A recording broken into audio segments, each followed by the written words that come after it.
Hi, this is Jim from U-MOTO Motorized Bicycles. I wanted to make this video to describe the importance of making sure that your nut behind the clutch plate is tight. I'm not talking about the flower nut. This little notch nut is called a flower nut. The nut that I'm talking about is behind this clutch plate.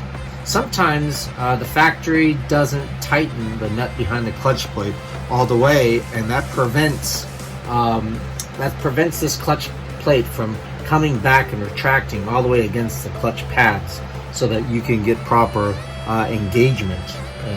So we want to make sure that that is tight. If you ever feel that you can't get your bike to grab, no matter how you adjust the clutch cable on the other side, this is something that you should take a look at. Let me go and show you what we want to tighten.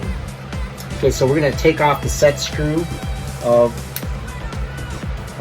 for a flower nut here. We're going to remove this. And if you have your clutch cable already on and tightened, you can pull in your clutch hand lever. Pull in your clutch hand lever so it's in the disengage mode, and you can easily turn the flower nut.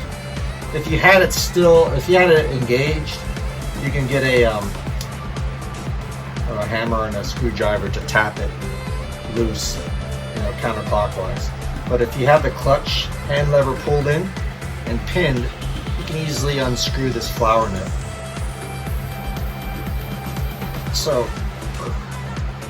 I'm going to remove this flower nut and carefully take off this clutch plate. And there's a spring that's right here that we're going to go and set off the side. Here's the nut that I'm talking about. This nut. We want to make sure that this nut is tight.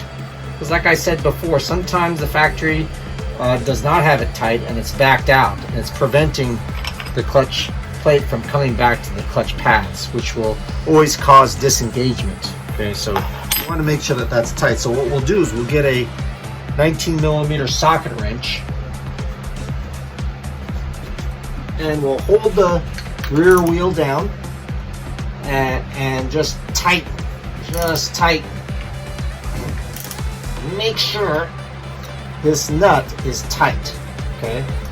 In this case, it looks like the factory did a pretty good job, but it's always something good to check to make sure that this nut is tight.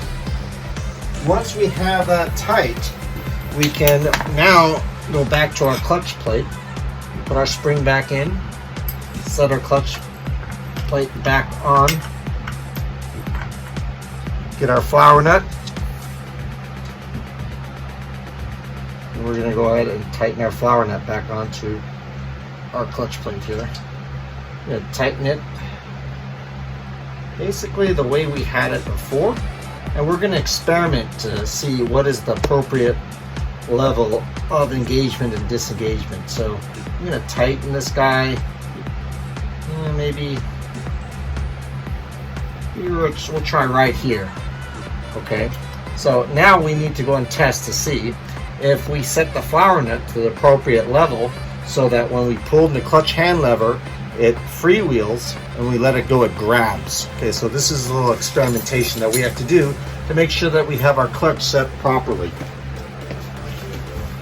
Okay, so in this position, I have my clutch hand lever pulled in. I'm going to turn the rear wheel. Okay, so here it should be disengaged.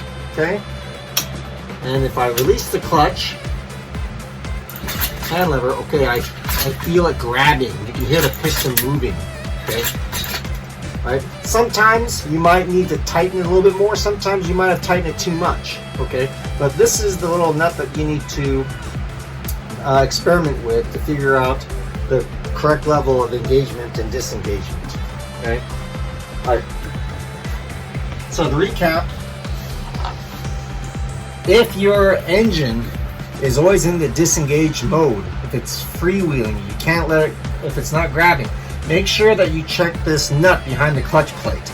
Right behind this clutch plate, make sure that that's tight, right, to allow this clutch plate to retract all the way back and grab those clutch pads. Okay. Adjust your flower nut so that you get the appropriate level of engagement and disengagement, right, once you make sure that that nut behind it is tight.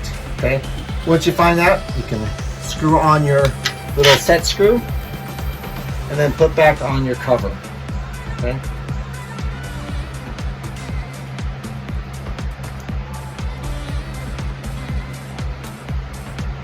Okay, so if you're interested in more tips on how to install your engine and other components for your motorized bike, come check us out at youtube.com/U-MOTO bikes.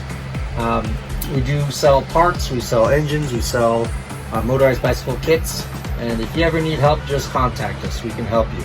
Okay, don't forget to like and subscribe. Thank you very much.